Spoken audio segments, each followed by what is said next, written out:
Shalom Bapak Ibu yang kekasih di dalam Tuhan. Selamat hari Sabtu, selamat menyongsong Paskah. Mari kita siapkan hati kita untuk dilawat oleh Tuhan. Sekalipun tentunya Paskah tahun ini berbeda dari tahun-tahun sebelumnya. Kali ini kita merayakannya di rumah, kita beribadah dari rumah. Tapi biarlah kita tidak kehilangan makna Paskah.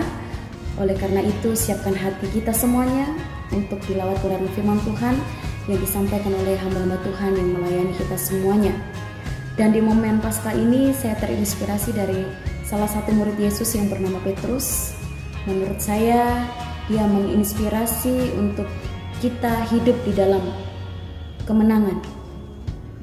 Kita tahu bahwa Petrus dengan hidupnya bersama masa lalunya yang tentunya semuanya kita tahu bahwa jika membicarakan Petrus, pasti kita teringat bahwa dialah salah satu murid Yesus yang mengkhianati Yesus. Bahkan tidak tanggung-tanggung sebanyak 3 kali. Dia berkata, aku tidak mengenal Yesus sebanyak 3 kali. Tapi kita tahu bahwa Petrus tidak tenggelam dalam kesalahannya. Petrus tidak tenggelam dalam kegagalannya. Petrus kemudian bangkit. Petrus dilawat oleh Tuhan. Dan Petrus menjadi murid Tuhan yang luar biasa. Ketika dia berkhotbah, ketika dia menyampaikan kebenaran firman Tuhan, 3.000 orang bertobat. Bahkan saya percaya lebih dari 3.000 orang. Karena ketika di hidupnya diubahkan, karena ketika dia dijamah oleh Tuhan, ketika dia mengalami kasih Tuhan, dia dedikasikan hidupnya untuk melayani Tuhan. Dan saya percaya banyak orang diselamatkan lewat pelayanan Petrus. Dan saya percaya kita pun rindu mengalami perubahan di dalam kehidupan kita layaknya Petrus. Kita rindu menjadi orang yang diubahkan, kemudian berkemenangan di dalam Tuhan. Hari lepas hari hidup kita jauh lebih baik. Hari demi hari rohani kita semakin baik, hidup kita semakin mengasihi Tuhan. Oleh sebab itu kita belajar dari Petrus, apa yang Petrus buat sampai pada akhirnya Petrus mengalami pembaharuan iman yang luar biasa. Hidupnya diubahkan oleh Tuhan. Menurut saya ada 3 hal yang dikerjakan oleh Petrus membuat dia menjadi orang yang berkemenangan di dalam Tuhan. Yang pertama adalah Petrus kembali datang kepada Tuhan. Kita buka di Lukas pasal 24 ayat yang ke-12. Saya bacakan. Sungguh pun demikian, Petrus bangun lalu cepat-cepat pergi ke kubur itu. Ketika ia menjenguk ke dalam, ia melihat hanya kain kafan saja. Lalu ia pergi dan ia bertanya dalam hatinya apa yang kiranya telah terjadi. Saya ulangi lagi, sungguh pun demikian, Petrus bangun lalu cepat-cepat pergi ke kubur itu. Kita tahu peristiwa ini, peristiwa di mana Yesus disalibkan, kemudian Yesus mati dan dikuburkan, di mana momen itu terjadi suatu drama yang luar biasa antara Petrus dengan Yesus. Petrus pura-pura tidak mengenal Yesus. Petrus menyangkal Yesus di depan orang yang bertanya kepada dia, apakah engkau mengenal dia? Petrus menjawab, aku tidak mengenal dia. Tapi saya percaya saat itu Petrus mengalami peperangan batin yang luar biasa, gejolak batin yang luar biasa, dan penyesalan pun terjadi dalam hidup Petrus. Membuktikan bahwa ayat yang kita baca tadi, Petrus tidak melarikan diri. Petrus kembali datang kepada Tuhan. Petrus datang ke kubur Yesus. Petrus mencari Yesus. Apa perbedaan antara Yudas dengan Petrus? Mereka adalah orang yang sama mengkhianati Yesus. Yudas pun menyesal, tapi dalam penyesalannya dia tidak datang kepada Tuhan. Sedangkan Petrus dalam penyesalannya dia kembali kepada Tuhan. Dia mencari Tuhan. Dan Tuhan pun ketika Tuhan bangkit, Tuhan memulihkan kehidupannya. Petrus diubahkan. Petrus diampuni. Hidupnya dilawat oleh Tuhan. Hidupnya diubahkan oleh Tuhan. Dan Petrus dipakai oleh Tuhan. Dan Bapak Ibu yang kekasih di dalam Tuhan, pelajaran buat kita. Ketika kita mau diubahkan lebih lagi oleh Tuhan, mari kita datang kepada Tuhan. Setiap kita punya masa lalu, setiap kita punya kesalahan, setiap kita pun punya dosa ataupun kegagalan. Tapi biarlah kita jangan terpuruk dengan kegagalan kita, dengan kesalahan kita, dengan dosa kita. Tapi biarlah kita bangkit, kita kembali kepada Tuhan, kita menyesal, kita mengakui dosa kita, dan kita berubah. Maka perubahan akan terjadi dalam kehidupan kita. Maka Tuhan akan mengampuni hidup kita. Maka Tuhan akan memulihkan kehidupan kita. Seperti kehidupan Petrus. Saya percaya itulah hal pertama yang dikerjakan oleh Petrus, membuat Petrus mengalami suatu perubahan iman yang luar biasa. Dia kembali datang kepada Tuhan. Tuhan pulihkan hidupnya. Itulah yang pertama. Dan yang kedua, yang saya ingin bagikan kepada Bapak Ibu semuanya adalah, yang kedua, jika kita ingin mengalami perubahan hidup yang luar biasa terjadi dalam kehidupan kita, mari percaya akan firman-Nya. Kita buka di Lukas pasal 24 ayat yang ke-45.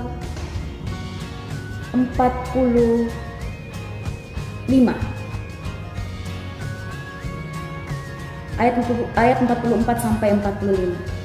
Ia berkata kepada mereka, "Inilah perkataanku yang telah kukatakan kepadamu ketika aku masih bersama-sama dengan kamu, yakni bahwa harus digenapi semua yang ada tertulis tentang aku dalam kitab Taurat Musa dan kitab Nabi-Nabi dan kitab Mazmur."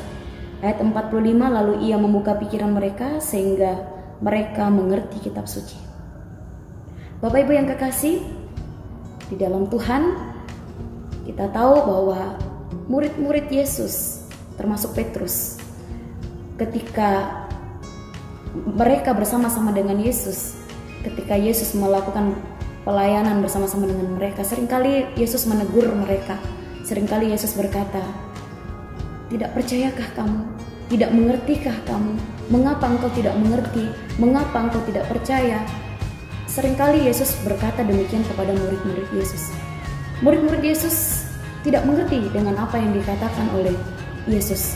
Yesus berkata, "Aku akan bangkit pada hari yang ketiga." Pada saat itu murid-murid Yesus tidak mengerti.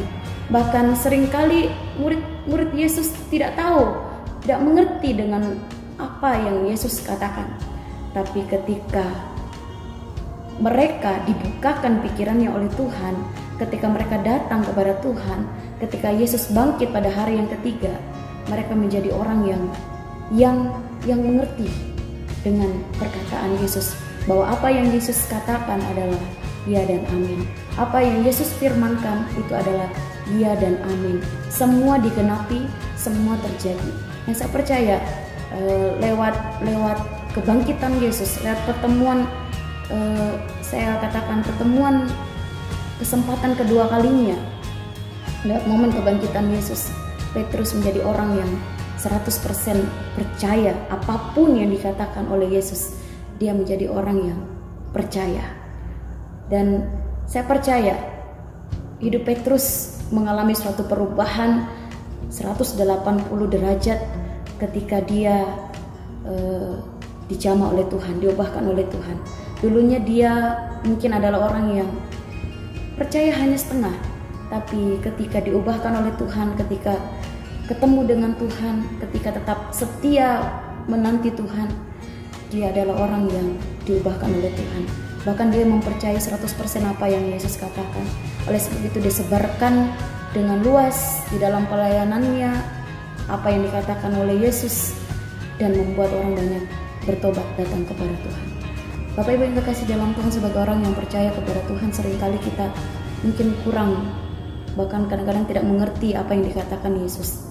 Tapi alami pembaharuan di dalam Tuhan, yaitu dengan pertama kali datang kepada Tuhan, minta Tuhan jamah hidup kita, sehingga kita boleh menjadi orang yang percaya dengan sepenuhnya apa yang Yesus katakan, percaya dengan sepenuhnya firman Tuhan yang firman Tuhan katakan untuk kita sebagai anak-anaknya, termasuk hari-hari ini apapun yang terjadi dalam kehidupan kita. Mungkin apa yang kita alami kelihatannya bertentangan, kelihatannya sulit kita mengerti dengan kita padukan dengan firman Tuhan, tapi tetap pegang teguh kebenaran firman Tuhan, kita percaya kebenaran firman Tuhan, maka pembaharuan yang luar biasa itu akan terjadi di dalam kehidupan kita. Karena firman-Nya adalah iya dan amin.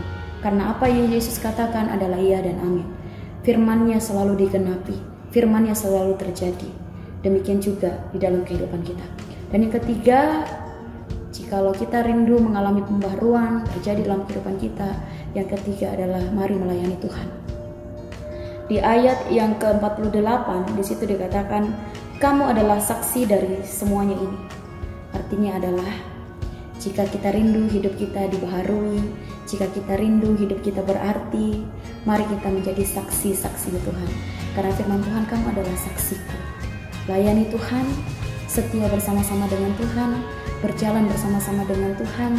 Apapun yang terjadi dalam kehidupan kita, jangan pernah lagi tinggalkan Tuhan. Karena kita percaya bahwa hanya bersama Tuhanlah kita aman. Hanya bersama Tuhanlah kita menang. Hanya bersama Tuhanlah kita akan memperoleh kemenangan demi kemenangan. Layaknya Petrus ketika hidupnya diubahkan oleh Tuhan, hidupnya menjadi berarti. Bahkan dia adalah salah satu martir, salah satu murid Yesus yang melayani Tuhan, bahkan memberikan hidupnya untuk Tuhan. Bahkan dia berkata, salibkan aku dengan kepala ada di bawah, karena dia tahu apa yang Yesus buat, apa yang Yesus kerjakan tidak sebanding dengan apa yang dia buat untuk Tuhan. Bapak Ibu yang terkasih, mari di momen Paskah ini kita mengalami pembaharuan iman di dalam kehidupan kita. Kita menjadi orang yang jauh lebih baik, jauh lebih dewasa di dalam iman, sehingga kita boleh benar-benar menjadi orang yang memaknai Paskah itu sendiri. Bahwa apa yang Yesus buat untuk kita, apa yang Yesus kerjakan itu itu merupakan suatu hal yang sangat berarti dan sangat berharga. Mari pegang terus iman percaya kita. Mari pegang terus apa yang paling berharga dalam kehidupan kita, yaitu keselamatan yang Tuhan sudah anugerahkan di dalam kehidupan kita. Puji Tuhan, selamat Paskah. Tuhan Yesus memberkati. Kita berdoa. Bapak, terima kasih. Kami sangat bersyukur Tuhan. Pagi hari ini kami belajar dari hamba-Mu Petrus. Dia manusia biasa, tapi menjadi orang yang luar biasa dipakai oleh Tuhan. Bahkan hidupnya berkemenangan di dalam Tuhan. Dia menjadi orang yang menang di dalam Tuhan. Menang atas masalah, menang atas masa lalu, menang atas kegagalan yang pernah terjadi. Karena dia menyerahkan hidupnya kembali kepada Tuhan. Pagi hari ini kami menyerahkan hidup kami kepada Tuhan. Engkau ambil alih hidup kami, Engkau tolong hidup kami, Engkau pimpin hidup kami, sehingga hidup kami menjadi hidup yang berkemenangan di dalam Tuhan. Hidup kami menjadi saksi Tuhan, hidup kami kembali mempermuliakan nama Tuhan. Terima kasih banyak Bapa, lawat hidup kami, terpuji nama-Mu di dalam nama Tuhan Yesus. Haleluya, amin.